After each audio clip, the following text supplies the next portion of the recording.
বন্ধুসকল নমস্কাৰ বন্ধুসকল আপোনালোক সকলে ভালে কুশলে আছে নে আশা কৰিছো আপোনালোক সকলে ভালে কুশলে আছে বন্ধুসকল আপোনালোক সকলোকে মই প্ৰথমতে এছামিজ আউটনলেজ চেনেলত স্বাগতম জনাইছো বন্ধুসকল আজিৰ আউটনলেজত মই আপোনালোকৰ লগত আলোচনা কৰিম বৰ্তমান আমাৰ অসমৰ 14টা লোকসভা সমষ্টিৰ সাংসদসকল আহক বন্ধুসকল তেনেহলে আমি আগবাঢ়ো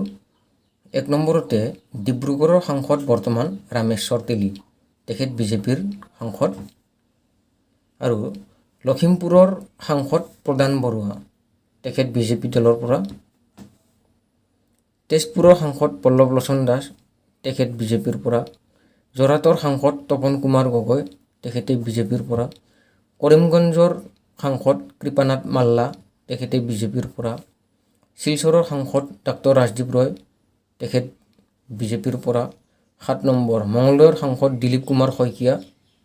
তেখেত বিজেপি দলৰ পৰা 8 নম্বৰ গুৱাহাটীৰ সাংসদ কুইন ওজা তেখেত বিজেপি দলৰ পৰা 9 নম্বৰ ডিফুৰ সাংসদ হৰেন সিং বে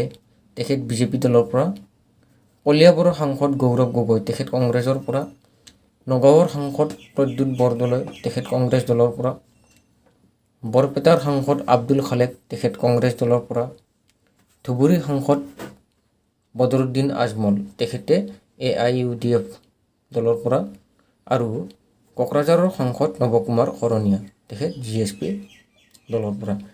বন্ধুসকল এইখিনি আছিল আজিৰ আউটনলেজত বৰ্তমানৰ সাংসদসকলৰ নাম আজিৰ আউটনলেজত মই আপোনালোকৰ লগত আলোচনা কৰিলো বৰ্তমান আমাৰ অসমৰ নেক্সট সাংসদসকলৰ ইলেকশ্যন হ'ব 2024 চনত বন্ধুসকল এইখিনি আছিল আজিৰ আউটনলেজত বন্ধুসকল আশা কৰিছো আপোনালোকে ভিডিঅটো চাই ভাল পালে বন্ধুসকল যদি ভিডিঅটো চাই ভাল পালে তেনেহলে আপোনালোকে ভিডিঅটো লাইক কৰিব আৰু লগতে ভিডিঅটো শেয়াৰ কৰিব